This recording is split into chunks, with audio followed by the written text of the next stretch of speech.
Alhamdulillah, alhamdulillahi hamdan yaliku bi janabihil azim. Wassalatu wassalamu ala nabiyyina Muhammadin sahibi liwa'il azim. Warida an jami'i alihi wa sahbihi wa manittabi'ahu bi ihsanin ila yaumiddin. Ashhadu an la ilaha illallah waliyul mu'minin wa ashhadu anna Muhammadan abduhu wa rasuluhu sadiqul wa'dil amin. Allahumma salli wa sallim wa barik ala nabiyyina wa maulana Muhammadin wa ala alihi wa ashabihi wa man ittabi'ahu bi ihsanin ila yaumiddin, amma ba'd. Fa ya ibadallah, usini nafsi wa iyyakum bi taqwallah faqad fazal muttaqun. Faqad qala Allah Ta'ala fi muhkami tanzilihi wa huwa asdaqul qailin. A'udzu billahi minasy syaithanir rajim. Bismillahirrahmanirrahim. Inna akramakum indallahi atqakum. Wa qala aydan wa innaka la'ala khuluqin 'adzim. Wa qala an-nabiy sallallahu alaihi wasallam ahsanun nas ahsanuhum khuluqa. Ay kama qala nabiyuna Muhammadun sallallahu alaihi wasallam. Sadaqallahul azim wa sadaqa rasul nabiyul habibul karim wa nahnu ala dhalika minasy syahidin wasyakirin walhamdulillahi rabbil alamin. Ayyuhal hadirun, jamaah al-a'izza rahimakumullah. Marilah kita tingkatkan keimanan dan ketakwaan kita kepada Allah Subhanahu wa ta'ala. Sebagaimana kita maklum bahwasannya kemuliaan manusia di sisi Allah adalah dinilai dari hakikat ketakwaannya. Ketakwaan kita kepada Allah tidak hanya ditampilkan dengan penampilan zahir saja. Lebih-lebih yang lebih utama adalah keadaan hati kita. Satu ketika Nabi kita Muhammad sallallahu alaihi wasallam mengingatkan sahabat yang bernama Usamah bin Zaid. Ketika itu Usamah membunuh seorang kafir yang sudah bersyahadat di hadapannya. Lalu Nabi pun bertanya, "Kenapa engkau membunuh seseorang yang sudah bersyahadat?" Lalu Usamah pun menjawab, "Ya Rasulullah, dia mengucapkan syahadat di hadapanku karena dia takut dengan ancaman pedangku. Maka aku pun membunuhnya, meskipun dia sudah mengucapkan kalimat syahadat." Lalu Nabi kita Muhammad sallallahu alaihi wasallam balik bertanya kepada Usamah bin Zaid, "Hal syaqaqta sadrahu?" Sudahkah engkau bedah isi hatinya? Usamah pun menundukkan kepalanya, malu untuk memandang wajah Nabi Muhammad sallallahu alaihi wasallam. Lalu beliau pun, baginda Nabi Muhammad SAW berkata, "At-taqwa hahuna wa yusiru ila sadrihi salasa marat." Beliau pun menunjuk ke dadanya 3 kali berkata, "Ketakwaan itu ada di sini, ketakwaan itu ada di sini, ketakwaan itu ada di sini." Ini menunjukkan bahwasannya ketakwaan hakikatnya ada dalam hati kita masing-masing. Kita tidak boleh mengklaim bahwasannya kita yang lebih bertakwa di antara yang ada. Dan kita pun tidak boleh menjudge orang lain rendah ketakwaannya. Karena Allah Subhanahu wa ta'ala lebih melihat bagaimana kondisi hatinya,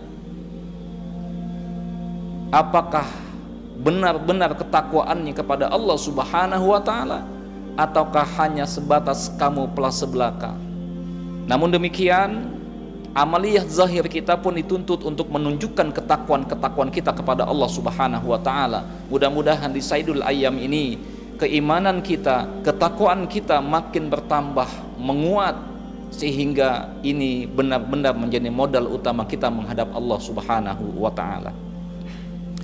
Jamaah rahimakumullah, pada kesempatan khutbah Jumat kali ini khatib akan membahas tentang mempertahankan kemuliaan akhlak. Kenapa kemuliaan akhlak ini harus kita pertahankan? Sebab manusia yang terbaik di mata Allah selain yang bertakwa adalah yang berakhlak mulia. Idealnya adalah orang yang muttaqin, orang yang berakhlak mulia.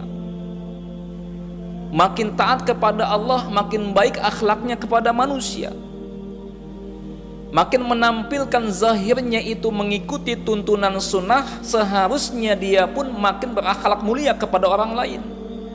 Jangan sampai ada yang nampak zahirnya ahli salat, nampak zahirnya ahli tilawah, nampak zahirnya ahli zikrullah, tetapi akhlaknya kepada sesama manusia tidak dia tampakkan dengan kemuliaan akhlak. Na'udzubillah.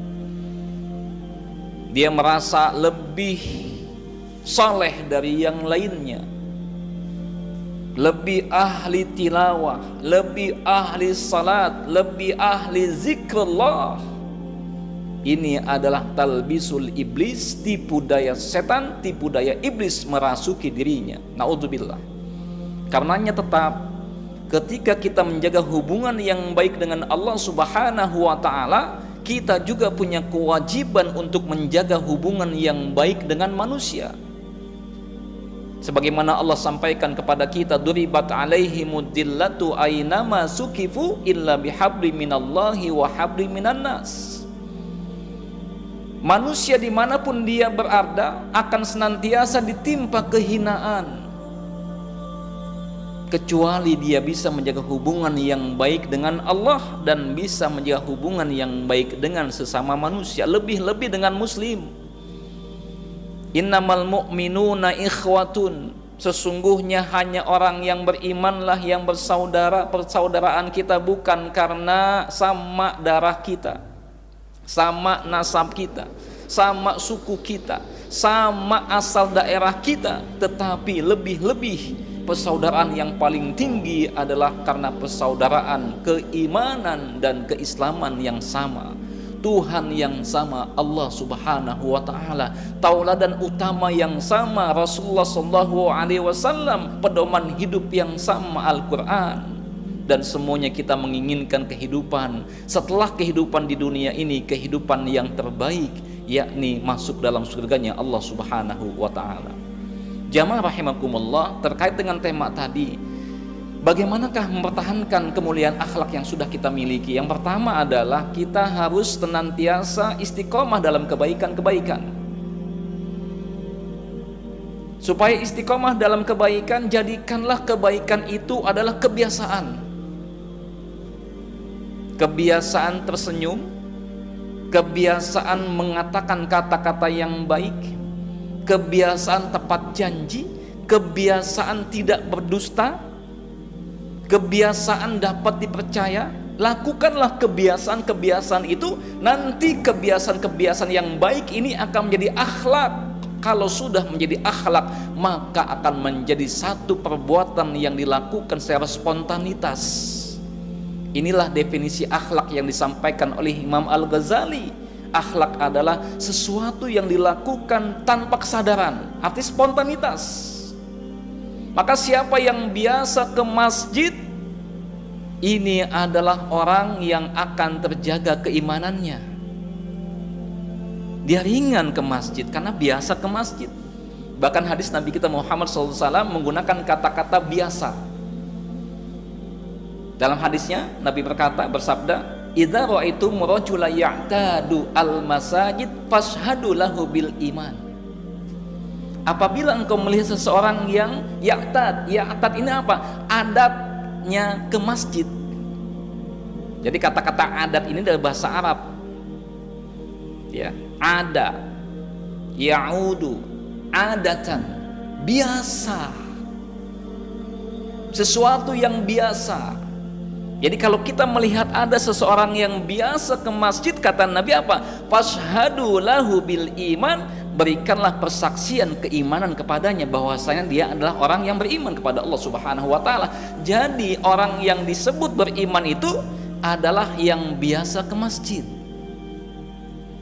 Tetapi kalau hanya sesekali saja, contoh misalkan dia ini hanya datang ke masjid ketika ada saudaranya, familinya yang meninggal dunia ketika hendak mensolatkannya, berarti ini bukan waktu yang setiap hari, hanya sewaktu-waktu. Kalau sewaktu-waktu maka tidak akan menjadi adat buat dia. Kalau sudah tidak bisa menjadi adat buat dia, maka ujung-ujungnya tidak akan menjadi akhlak buat dirinya. Inilah jamaah yang dirahmati oleh Allah Subhanahu wa taala. Maka biasakanlah melakukan kebaikan-kebaikan. Biasalah tepat waktu, biasalah tepat janji, biasalah mengatakan kata-kata yang benar, kata-kata yang baik. Dan orang yang biasa dengan kebaikan-kebaikan, maka dia akan diwafatkan dengan kebaikannya itu. Yang kedua, kalau kita ingin akhlak mulia ini tetap ada pada diri kita, adalah meyakini dengan sesungguhnya bahwasannya akhlak mulia ini memiliki banyak keutamaan. Harus yakin itu. Orang yang berkata jujur, dia akan menjadi orang yang terpercaya. Contoh Nabi kita Muhammad SAW sebelum diangkat menjadi Rasul Allah pada usia 40 tahun, di usia 35 tahun saja sudah mendapat gelar Al-Amin, manusia yang dapat dipercaya. Kenapa? Dia tidak pernah dusta. Tidak ada kedustaan, tidak ada kebohongan lewat lisan-lisannya, bahkan perbuatannya selalu sinkron, selalu sama antara ucapan, sikap dan perbuatannya.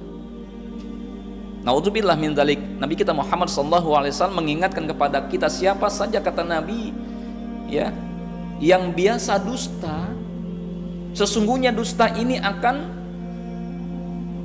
menyebabkan seorang itu banyak melakukan dosa-dosa. Fa innal kadziba yahdi ilal fujuri, kata Nabi. Sesungguhnya dusta itu akan meneret ke dalam fujur, perbuatan dosa-dosa yang banyak. Wa innal fujur yahdi ilan nar, sesungguhnya dosa-dosa yang banyak yang dilakukan ini akan menyeret pelakunya ke dalam apa? Neraka, naudzubillah. Iyakum wal kadziba, kata Nabi, maka hendaknya kalian menjauhi dusta. Meskipun dalam hadis ada 3 model dusta yang dibolehkan. Yang pertama adalah hadis surajul li imraatihi, dusta seorang suami kepada istrinya ketika tujuan dusta itu adalah untuk menciptakan suasana yang hangat dan harmonis di antara hubungan keduanya. Yang kedua adalah apa? Fil harbi, dalam peperangan. Kata Nabi, al hadbu hidaun, peperangan adalah tipu daya. Maka boleh melakukan dusta dan tipu daya dalam menghadapi musuh-musuh Allah Subhanahu wa taala. Dan yang ketiga yang dibolehkan dusta adalah al-islahu baina isnaini, mendamaikan dua pihak yang sedang berselisih. Tujuannya adalah untuk mendamaikan. Kita berdusta tapi untuk mendamaikan. Dalam Islam dibolehkan, bahkan Nabi mengatakan laisal kadzab fis salas, bukanlah seorang pendusta dalam 3 hal tadi. Ini jamaah yang dirahmati oleh Allah Subhanahu wa taala. Maka kita harus meyakini bahwasannya memiliki akhlak mulia itu kebaikan, keutamaan. Bahkan Nabi kita Muhammad SAW, sebagaimana hadis yang sudah saya sampaikan di atas tadi, adalah apa?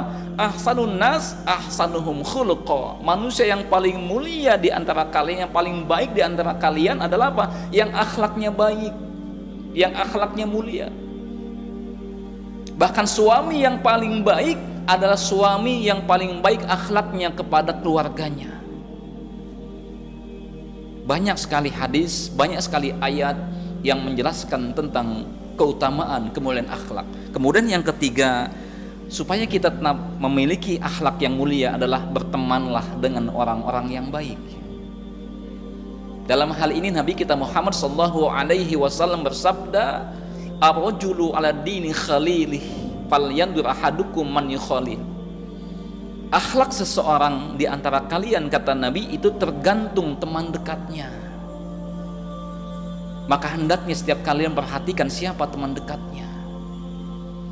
Maka pertemanan kita ini seharusnya, kalau ingin pertemanan kita menjadi penyelamat kita nanti di yaumul kiamah, pertemanan yang dilandasi dengan ikatan iman dan ketakwaan kepada Allah Subhanahu wa taala.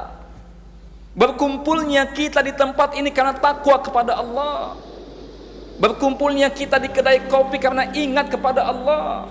Berkumpulnya kita tempat-tempat tongkrongan apapun bentuknya, itu bukan karena hanya semata-mata bisnis dan duniawi semata, tapi karena ingin menegakkan ketakwaan, ketaatan kepada Allah Subhanahu wa taala. Supaya apa? Supaya pertemanan kita bermanfaat di yaumul kiamah nanti. Allah mengatakan, al-akhillau yauma idin lil muttaqin. Persaudaraan, pertemanan pada hari itu, pada hari kiamat, hanya untuk orang yang bertakwa.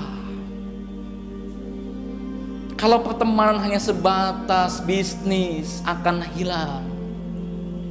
Pertemanan hanya sebatas rekan kerja saja, akan selesai masanya. Tetapi pertemanan karena keimanan, karena ketaatan kepada Allah Subhanahu wa taala, insya Allah sampai kita wafat kelak, ini akan menjadi penyelamat kita di yaumul kiamah. Harus kita yakini jamaah yang dirahmati oleh Allah Subhanahu wa taala, antum hari ini, siang ini kumpul di sini kalau memang motivasinya ingin taat kepada Allah Subhanahu wa taala, disebabkan karena taat kepada Allah Subhanahu wa taala, nanti teman yang saleh akan memberikan syafaat kepada temannya yang saleh. Ini yang kita inginkan. Sebaliknya jamaah, jika kita punya teman yang toleh, yang ahli maksiat, kita temani dia, kita dukung dia dalam kemaksiatan, bisa jadi meskipun kita ahli salat, ahli ibadah, tapi karena kita berteman dengan orang-orang yang ahli maksiat dan kita membiarkan dia melakukan kemaksiatan, bisa jadi salat kita tidak ada manfaatnya. Justru teman-teman toleh kita, teman-teman ahli maksiat kita akan menyeret kita ke dalam nerakanya Allah Subhanahu wa taala, wal'iyadzubillah. Ini yang ditakutkan jamaah. Kemudian yang berikutnya, yang keempat adalah senantiasa kita mempelajari ketauladanan Nabi Muhammad SAW dan sahabat-sahabat beliau dan juga ulama-ulama. Kita jadikan mereka tauladan kita. Lebih-lebih Nabi kita Muhammad SAW, Allah memuji Nabi, wa innaka la'ala khuluqin azim. Dan sungguh engkau ya Muhammad memiliki akhlak yang maha agung. Kalau kita buka tafsir, akhlak yang maha agung ini adalah apa? Akhlakul Quran. Akhlaknya seperti akhlaknya Al-Quran. Sebagaimana Siti Aisyah radhiyallahu anha ketika ditanya bagaimana akhlaknya Nabi, apa kata Aisyah? Kana khuluquhul Quran. Akhlaknya itu bagaikan Al-Quran. Kita tauladan beliau. Kita boleh mengidolakan manusia selain Nabi, tapi ingat, kalau manusia selain Nabi itu pasti ada aibnya, pasti ada kesalahannya. Apalagi kalau hanya kita mengidolakan manusia-manusia yang hedonis, manusia-manusia yang pola hidupnya lebih duniawi semata, naudzubillah, maka kita akan terpengaruh dengan pola-pola hidup mereka. Tetapi kalau kita mencontohkan Nabi, mengidolakan Nabi kita Muhammad SAW, tidak ada satu titik pun kehidupan pada diri Nabi Muhammad yang ada aibnya. Semuanya kemuliaan, semuanya kebaikan-kebaikan. Yang terakhir, agar kita tetap bisa mempertahankan kemuliaan akhlak ini adalah senantiasa berdoa kepada Nabi, kepada Allah Subhanahu wa taala. Ada doa yang diajarkan Nabi kita Muhammad sallallahu alaihi wasallam, yakni doanya Allahumma hdini li ahsanil haq li ahsanil akhlaq. Ya Allah, berikanlah petunjuk kepadaku untuk kebaikan akhlak. Wa ahsanil akhlaq. Ya Allah, perbaguslah akhlakku ya Allah. La yahdi li ahsaniha illa anta. Tidak ada yang dapat memperbaiki akhlak kecuali Engkau ya Allah. Wakini li sayil a'mal ya Allah, lindungilah aku atau hindarilah aku dari keburukan amal. Wasai'il akhlak, dan keburukan akhlak. La yakini sayyaha illa anta. Tidak ada yang dapat menghindari dari keburukan akhlak kecuali Engkau ya Allah. Minta kepada Allah, boleh dengan bahasa kita, mohon kepada Allah Subhanahu wa ta'ala dengan penuh kekhusyuan, dengan penuh keyakinan bahwa doa-doa kita diijabah oleh Allah Subhanahu wa ta'ala. Ini jamaah yang dapat saya sampaikan pada kesempatan Jumat kali ini. Jika ada kekhilafan, semata-mata datang dari saya pribadi, dan kebenaran datang dari Allah Subhanahu wa ta'ala. Wallahu a'lam bissawab. Barakallahu li wa lakum fil Qur'anil azim, wa nafa'ani wa iyyakum bima fihi minal ayati wa dzikril hakim. Aqulu qawli hadza wa astaghfirullaha li wa lakum wa lisairil muslimina wal muslimat wal mu'minina wal mu'minat fastaghfiruh innahu huwal ghafurur rahim.